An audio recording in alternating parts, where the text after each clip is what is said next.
Baik, lanjut ya karena tadi ada trouble. Nah, di sini lanjut. Di sini ada contoh kedua dari konjungsi koordinatif. Di sini kalimatnya saya harus mengerjakan tugas A dan tugas B. Apabila kita fungsikan, saya itu berfungsi sebagai subjek. Harus mengerjakan fungsinya sebagai predikat, tugas A sebagai objek, atau itu konjungsi koordinatif ya. Koordinatif bukan penambahan tetapi pemilihan. Dan tugas B. Tugas B itu merupakan objek. Kenapa objek? Sebenarnya di sini di tengah-tengah ini itu ada subjek dan predikatnya, tetapi terintegrasi, ngumpet gitu. Ngumpet dan akhirnya diwakilkan oleh ini. Saya harus mengerjakan ya. Jadi menghindari pemborosan kata, pemubaziran kata gitu. Misalnya saya harus mengerjakan tugas A atau saya harus mengerjakan tugas B, itu pemubaziran. Jadi lebih baik disingkat saja, saya harus mengerjakan tugas A atau tugas B, itu lebih efektif. Kalimat yang efektif ya, seperti itu. Jadi di sini ada pola kalimat yang lebih dari satu. Apa itu? Yaitu objek. Ya. Saya subjek harus mengerjakan predikat. Tugas A adalah objek, tugas B adalah objek. Jadi yang memiliki fungsi lebih dari satu adalah objek, gitu ya. Jadi tidak ada anak kalimatnya, tidak ada cucu kalimat gitu ya. Anak kalimat, cucu kalimat enggak. Dia hanya induk kalimat. Ya, ingat, kalau koordinatif itu mengandung induk kalimat. Ya, seperti itu. Baik, di sini ada contoh ketiga dari konjungsi koordinatif. Saya menggunakan kata kunci tetapi. Ya, di sini bunyi kalimatnya adiknya rajin, tetapi ia sendiri malas, gitu ya. Kita fungsikan adiknya sebagai subjek, rajin fungsinya sebagai predikat, tetapi itu konjungsi pertentangan yang masuk ke dalam konjungsi koordinatif. Ia adalah subjek, ia sendiri gitu. Ia sendiri adalah subjek dan malas adalah predikat. Nah, coba kita lihat fungsi apa yang lebih dari satu. Ternyata fungsi subjek dan predikat. Adiknya subjek, rajin predikat, ia sendiri subjek, malas predikat. Jadi ST polanya. Ya, seperti itu. Lanjut. Nah, kita sudah selesai pada konjungsi koordinatif atau konjungsi yang pola kalimatnya sederajat atau sama tinggi. Ya, seperti itu. Kita lanjut ke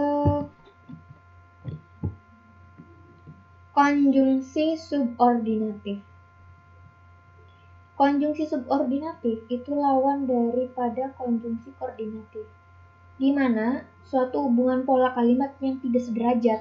Nah, karena ada pola kalimat yang menduduki suatu fungsi dari pola yang lain.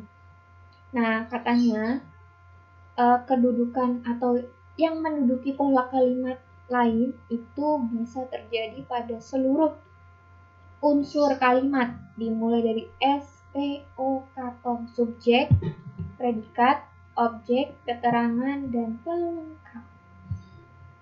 Untuk mengetahui ciri bahwa itu subordinatif adalah penggunaan kata setelah, saat, sesudah, sebelum, ketika, jika, kalau, andai, apabila, agar, supaya, untuk, bagi, ibarat, laksana, bagaikan, seperti, walaupun, meskipun, kendati pun, karena, sebab, oleh, karena, atau sebab, oleh karena itu, oleh sebab itu ya, sehingga, maka, akibatnya, bahwa.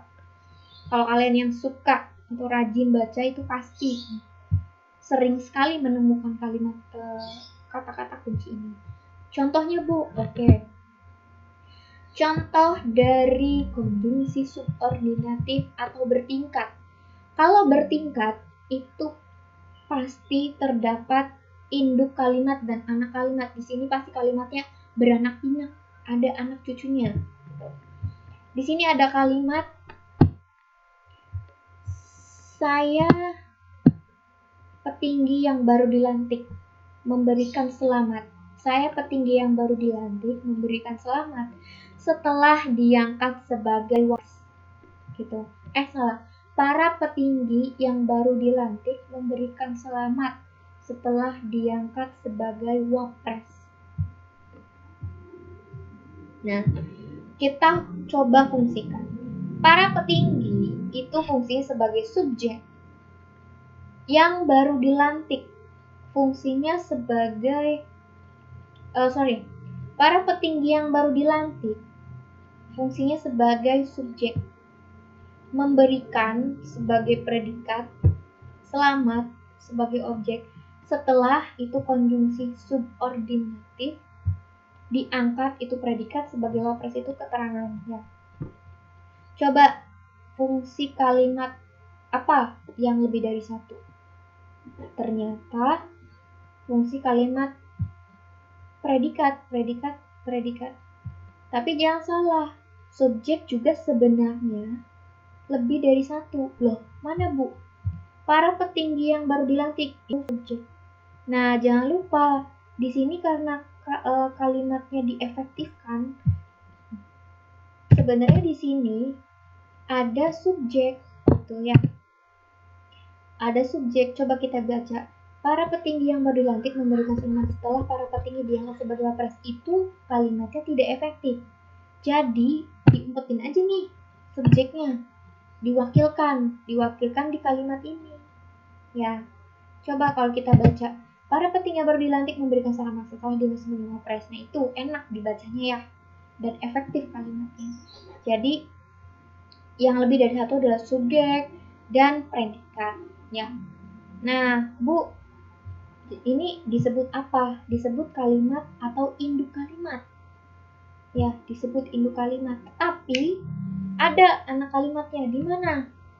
Yang menduduki suatu fungsi nih. Katanya kan subordinatif itu hubungan pola kalimat yang tidak sederajat. Ada pola kalimat yang menduduki satu fungsi. Ada nggak fungsi yang diduduki yang beranak? Ada. Itu pola subjek. Para petinggi yang baru dilantik. Nah, kenapa bisa disebut ada anak kalimatnya atau diduduki fungsinya? Karena di sini ada pewatas, perluasan kalimat. Pewatas yang itu fungsinya untuk meluaskan kalimat, sehingga menjadikan kalimat itu punya anak, ya, punya anak cucu, gitu, dan diduduki oleh fungsi yang lain. Kalau kita bahas para petinggi yang baru dilantik, itu ada polanya. Para petinggi para petinggi fungsinya adalah subjek yang baru dilantik. Itu pola kalimatnya predikat. Yang baru dilantik adalah para petinggi, gitu. Yang baru dilantik itu fungsi sebagai predikat, ya, gitu, anaknya. Para petinggi yang baru dilantik fungsinya sebagai anak kalimat. Pola kalimatnya apa? Para petinggi subjek, yang baru dilantik predikat. Ingat kata yang itu fungsi sebagai perluasan kalimat atau pewatas, ya. Induk kalimatnya mana, Bu? Induk kalimatnya adalah para petinggi yang baru dilantik memberikan selamat setelah diangkat sebagai wapres. Anak kalimatnya mana? Anak kalimatnya adalah para petinggi yang baru dilantik. Ya, ternyata di sini diduduki pola kalimatnya, fungsi kalimatnya.